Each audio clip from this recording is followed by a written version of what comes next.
Located in the Pearl River Delta off the mainland of the People's Republic of China is Macau. Macau is often overlooked due to its larger neighbor Hong Kong, but Macau, despite being similar, has had its own unique history. What began as a fishing village evolved into a major trading port, and in the 21st century has become a popular entertainment center. It remains unlike any other place in Asia, and indeed the entire world. Learn more about Macau and its history on this episode of Everything Everywhere Daily.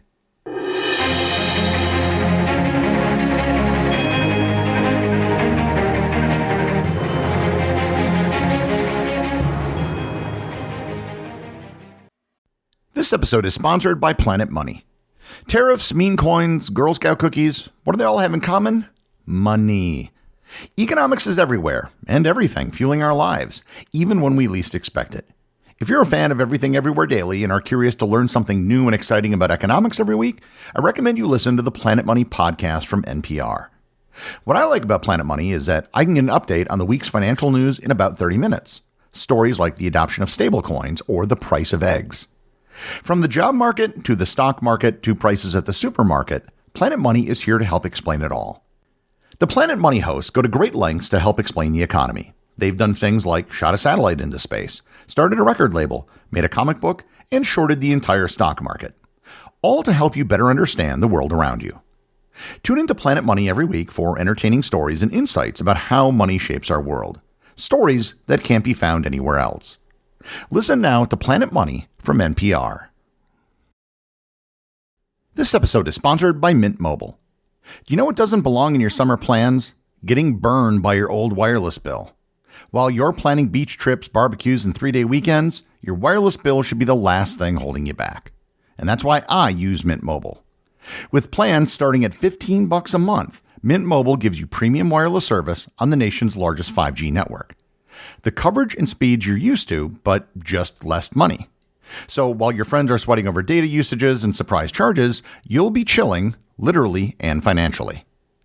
With Mint Mobile, you can use your same phone number, and contact list, and even connect to the exact same towers and cellular networks. The only difference is the price. This year, skip breaking a sweat and breaking the bank. Get your summer savings and shop premium wireless plans at mintmobile.com/EED.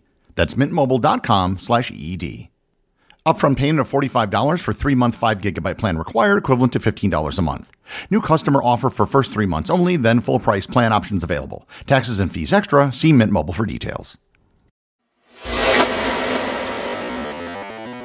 I'm guessing that many of you have heard of Macau, but might not be as familiar with it as you are with some of its neighbors. Macau is currently classified as a special administrative region of China. It isn't quite a territory of the country, but it also isn't quite integrated with the rest of the country. For all practical purposes, it's a part of China, but it's also often listed separately when you see world data listed by country, even though it's not and has never been an independent country. It's located on the southern coast of China at the mouth of the Pearl River Delta in Guangdong Province. It lies directly to the southwest of Hong Kong across the Pearl River estuary and is bordered to the north by the Chinese city of Zhuhai in mainland China. Macau isn't very big. It only has an area of 33 square kilometers or 13 square miles.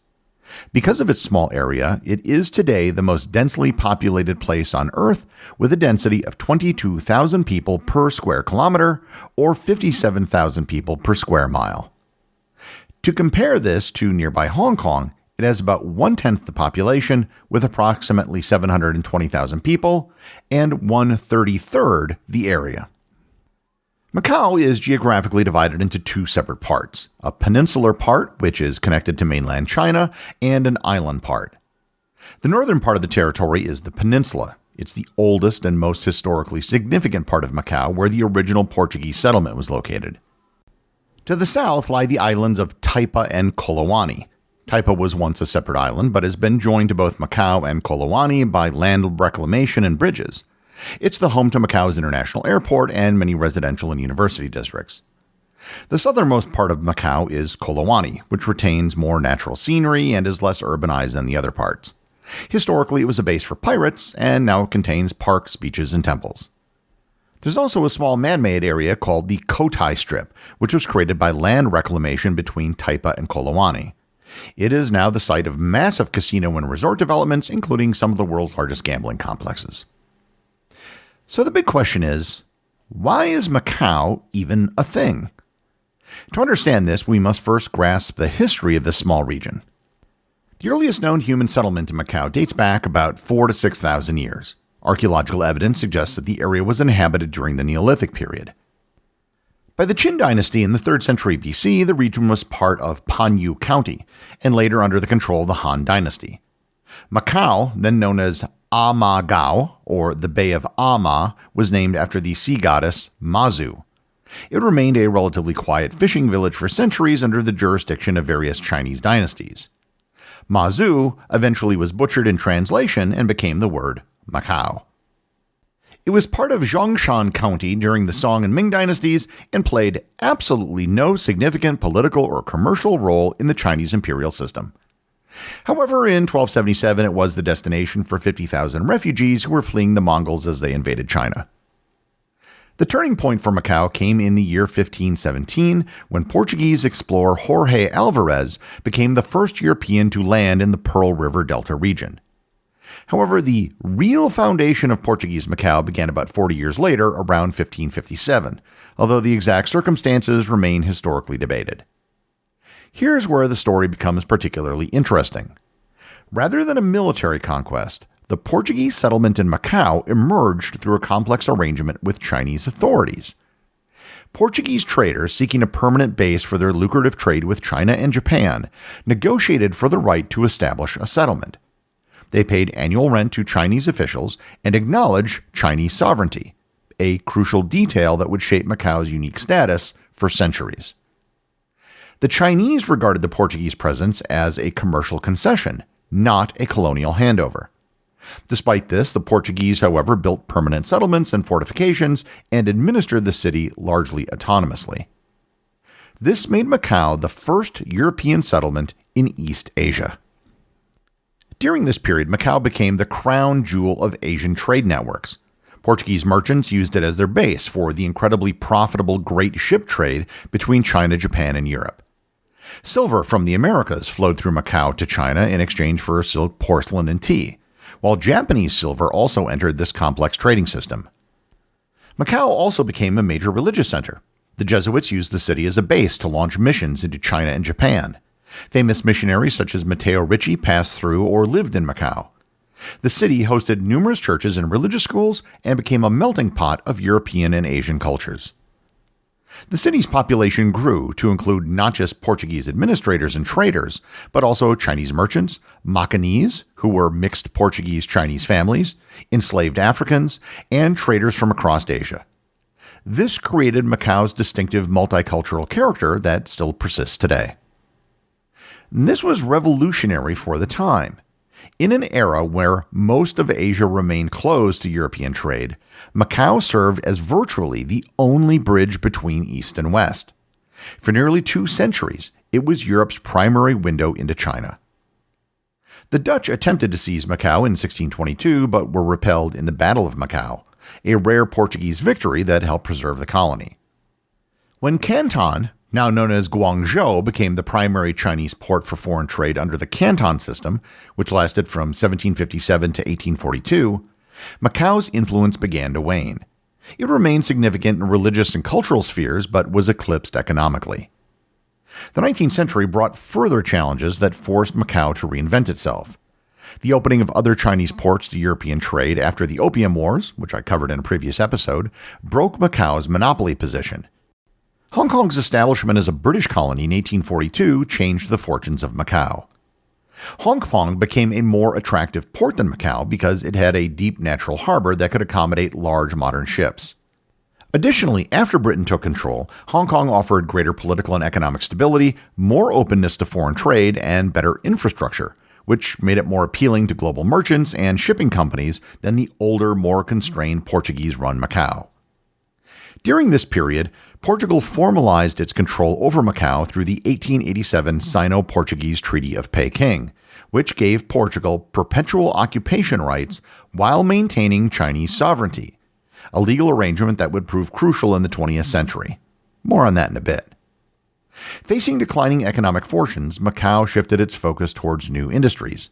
It became a haven for Chinese refugees fleeing political turmoil, developing light manufacturing, and began exporting what would become its most famous industry, gambling. The 20th century saw Macau navigate between multiple worlds. During World War II, despite Portugal's neutrality, the territory served as a refuge for both Chinese fleeing Japanese occupation and even Europeans escaping Nazi persecution. This reinforced Macau's reputation as a cosmopolitan sanctuary in the middle of Asia. The real transformation, however, began in the 1960s, when Stanley Ho was granted a monopoly gambling license, laying the foundation for modern Macau's casino industry. Unlike the informal gambling that had existed for decades, this created a regulated, tourism-focused industry that would eventually rival Las Vegas. On December 3, 1966, riots known as the 1213 incident erupted between pro-communist Chinese factions and the Portuguese colonial government. The immediate trigger was a dispute over the construction of a school by leftist organizations in Taipa, which was halted by colonial officials. This escalated into widespread anti-Portuguese protests, vandalism, and violence across the territory. The situation quickly spiraled, with thousands protesting and pro-Beijing groups seizing the moment to challenge colonial rule. Portuguese police responded with force, causing several deaths and injuries. Under intense pressure, the colonial government issued a formal apology and agreed to many of the protesters' demands, effectively conceding significant influence to mainland China within Macau. The official change in the status of Macau began in 1974, and it didn't happen in Asia, but in Europe. In 1974, Portugal experienced the Carnation Revolution, which overthrew their dictatorship, introduced democracy, and significantly altered the country's approach to its overseas territories. The new democratic Portuguese government adopted a policy of decolonization and began seeking to divest itself of all its remaining colonies. And this created a very unusual situation. Portugal actually wanted to return Macau to China, but China wasn't immediately interested in taking it back. The communist government in Beijing was focused on more pressing concerns, such as economic development and the complex situation in Hong Kong. Chinese leaders viewed Macau as stable and valuable, serving as a window to the West and a source of foreign trade. During this period, several informal understandings emerged, the biggest of which was that Portugal would continue administering Macau as a Chinese territory under Portuguese administration, rather than as a Portuguese colony. This subtle but important distinction acknowledged Chinese sovereignty while maintaining Portuguese governance. Official administrative control of Macau was transferred from Portugal to China on December 20, 1999. It marked the end of 442 years of Portuguese administration, and Macau became a special administrative region of China under the One Country, Two Systems framework. Under this system, Macau maintains its own legal system, its own currency, and significant autonomy in most areas except defense and foreign affairs. The arrangement is guaranteed until the year 2049. The most significant post-transfer change in Macau occurred in 2002, when the government ended the gambling monopoly and opened the market up to international competition.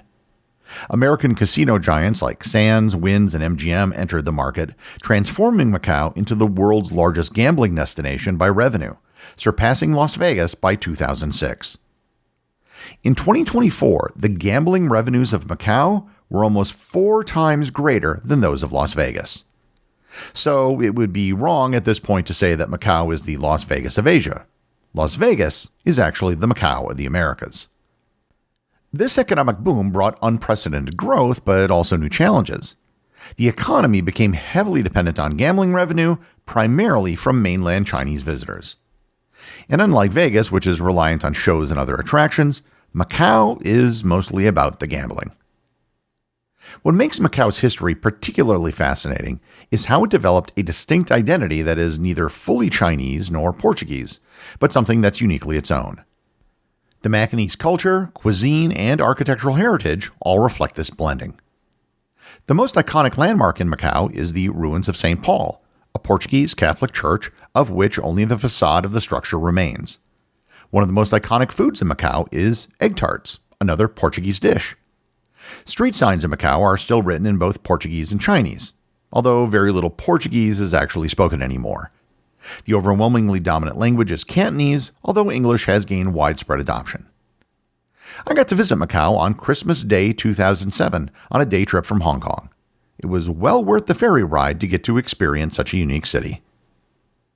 Macau's history is a layered story of global commerce, religious exchange, and geopolitical transition. From a minor fishing village to a linchpin of the Portuguese maritime empire to a gambling mecca, Macau embodies a rare mixture of Chinese and European influences. The executive producer of Everything Everywhere Daily is Charles Daniel. The associate producers are Austin Oken and Cameron Kiefer. A quick reminder that I'll be hosting a 5th anniversary party for the podcast on July 19th. If you'd like to attend, information and an RSVP is available in a link in the show notes. Today's review comes from listener I Hate Poodles over on Apple Podcasts in the United States. They write, "I'm in love with the show and possibly you. Seriously, I'm thrilled to have found this podcast. It is exactly perfect for my curious, intelligent ADHD brain. Little nuggets of extremely interesting, well-researched, completely random topics. Just long enough to hold the attention of a scattered mind before it jumps off to something else. I still have about 1,300 episodes to make it to the Completionist Club, but I have no doubt I'll get there. I do have a topic suggestion. My personal hero, Grandma Gatewood, the woman who saved the Appalachian Trail. If you've never heard of her, please read Grandma Gatewood's Walk. She inspired me to get out into the wilderness in my 50s finally, and it's been transformative.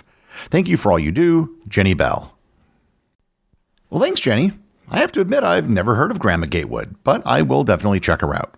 And thank you for your kind words. As I always say, if you keep listening, I'll keep making them. Remember, if you leave a review or send me a boostagram, you too can have it read on the show.